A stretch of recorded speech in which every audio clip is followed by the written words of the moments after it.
Welcome to G Fun Facts Online. Today, we're talking about a quiet but powerful revolution happening in Europe. It's not about politics or protests, but about language. A new digital language is being built, one that is reshaping how every business operates in the EU and beyond. It's a system built on precise, mandatory classification systems called taxonomies. And while that word might sound academic, its impact is creating a seismic shift in law, commerce, and finance. This isn't just a bureaucratic exercise. It's the new grammar for business in the 21st century, and understanding it is no longer optional. At the heart of this transformation is the ambitious EU taxonomy for sustainable activities, a detailed dictionary designed to define what is truly green. But the principles it's built on are spreading across the entire European single market. So what is this new language and why is it so important? Let's dive in. The story of the EU's Green Dictionary begins with a very common problem: greenwashing. That's the practice of making misleading claims about the environmental benefits of a product, an investment, or a whole company. For years, investors who wanted to put their money into genuinely sustainable projects faced a wall of confusion.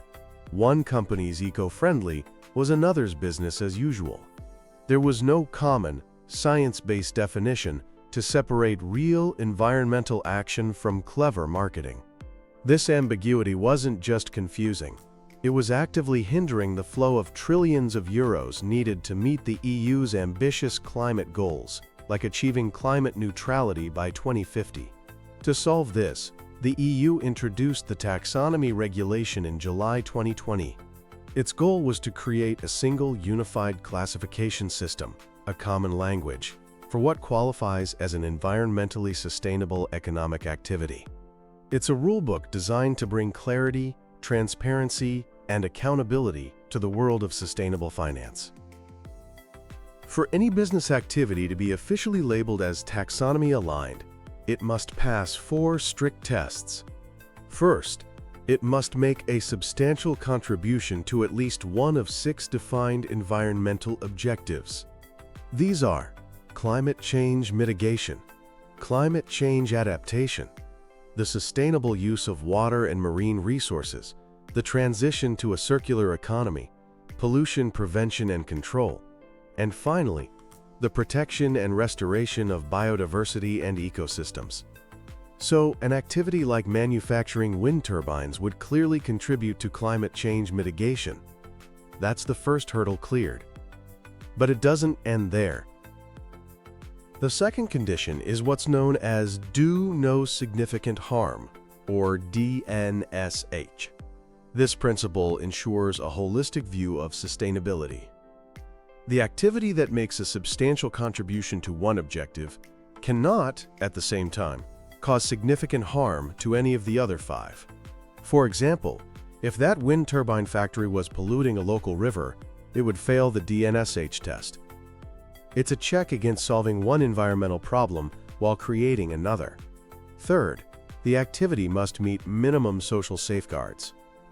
This means it has to be conducted in a way that respects human rights and labor standards, aligning with international guidelines like the OECD guidelines for multinational enterprises and the UN guiding principles on business and human rights. This connects the environmental E of ESG with the social S, ensuring that a green project is also an ethical one. The fourth and final condition is compliance with technical screening criteria, or TSC. These are the nitty-gritty, science-based performance thresholds that an activity must meet to qualify. For example, the criteria might specify a maximum level of CO2 emissions per kilowatt-hour produced for an energy generation activity, or specific water efficiency standards for a manufacturing process. These criteria are incredibly detailed and are developed by the European Commission, making the taxonomy a dynamic and evolving system. Now, this isn't just a theoretical framework for companies to consider. This is where the law kicks in. Large companies and financial market participants are now legally required to report on their alignment with this taxonomy. They have to disclose what proportion of their key financial metrics, specifically their turnover, their capital expenditure or CapEx, and their operational expenditure or OpEx are associated with taxonomy-aligned activities. This creates a clear, comparable, and standardized number that represents a company's greenness. For the first time, investors can look at two different companies and get a like-for-like comparison of their sustainability performance, directly influencing where money flows. But the real revolution here isn't just the dictionary itself, it's how it's being implemented. The EU is forcing a move away from traditional, glossy corporate social responsibility reports towards a future where all this data is structured, tagged, and machine-readable right from the source. The key to this digital transformation is a technology called XBRL, which stands for Extensible Business Reporting Language. Think of a traditional annual report in a PDF format. It's like a printed book. A human can read it, but a computer struggles to extract specific pieces of information reliably and compare them across thousands of different reports. Now, imagine a smart book. It looks like a normal document to you, but it has invisible digital labels or tags attached to every single piece of data. This is what a format called iXBRL or inline XBRL does. For example, when a company reports its total water consumption, that number isn't just text on a page anymore. It's tagged with a specific concept from a digital taxonomy. This tag can tell a computer that this number is water consumption, the unit is cubic meters, and the reporting period is 2024. With this structured data, software can instantly pull that specific data point from thousands of company reports and perform large-scale analysis in seconds. This digital tagging is being mandated through the Corporate Sustainability Reporting Directive, or CSRD. This directive dramatically expands the scope and detail of sustainability reporting for around 50,000 companies in the EU. Under the CSRD, these companies must prepare their reports in a digital web page format and tag all their sustainability information, including their EU taxonomy disclosures, using a specific digital XBRL taxonomy. This creates a direct, unfiltered data pipeline from a company's internal systems to investors, regulators, and the public. An entire ecosystem of regulatory bodies works to make this happen. The European Financial Reporting Advisory Group, or EFRAG, develops the reporting standards and the corresponding XBRL taxonomy, the dictionary of tags. Then the European Securities and Markets Authority, or ESMA, uses that taxonomy to set the technical rules for the tagging process. Meanwhile, bodies like the European Banking Authority set rules for how banks must disclose their own risks and their alignment with the taxonomy. The final destination for all this tag data is a platform called the European Single Access Point, or ESAP.